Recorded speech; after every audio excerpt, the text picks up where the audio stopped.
জায়গা জোর করে দখল করে হিতে থেকে তুলে দিচ্ছে রাজ্য সরকার। খবর পেয়েছেন না? এই সরকারটা মসজিদের পক্ষে না বিরুদ্ধে? তুই তো রাজনীতি করছিস, রাজনীতি করবি, শিক্ষার কথা ভাববি, চাকরির কথা ভাববি, আর যদি নাও ভাবি জনগণ যদি মূর্খ হয়ে তোকে সাথ দেয়, ও জনগণ আর তোর ব্যাপার, জনগণ আর তোর ব্যাপার। আমি ধর্মগুরু এসে তোর বিষয়ে কথা বলতে যাব না, কিন্তু তুই যখন আমার মসজিদে হাত দিবি, মাদ্রাসায় হাত দিবি, আমি মসজিদের লোক, তোর রাজনীতিতে হাত দেবো না দেবো না। আমার শুরু কবে থেকে হয়েছে জানেন তো? চুচুড়ার মসজিদে তালা মেরে দিয়েছিল এই রাজ্য সরকার, জানেন না? ভুলে গেছে? সেই দিন থেকে আমার রাজনীতিতে হাত দেওয়া শুরু হয়েছে। মনে করছে উনি সরকার তোর হাতে ক্ষমতা আছে বলে তুই চুচুড়ার মসজিদে তালা মেরে দিবি, মাদ্রাসায় তালা মেরে দিবি? আমি সেখানে গিয়ে আন্দোলন করেছি।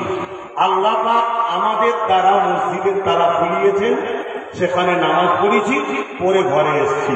আমি ভাবলাম যে না, যে পাওয়ারে ওরা আমাদের মসজিদের তালা মারে ওই পাওয়ারে আমাদেরকে ভাগিদারি নিতে হবে, তাহলে তালা খুলতেও পারবে। কথা কিছু মাথায় ঢুকেছে?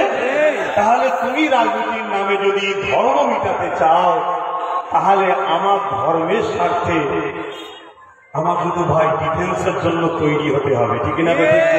তবে আমার ধর্ম শিখিয়েছে গরিব যে হবে, অসহায় যে হবে, সে যে কোনো ধর্মের হোক তার সাথ দিতে হয়।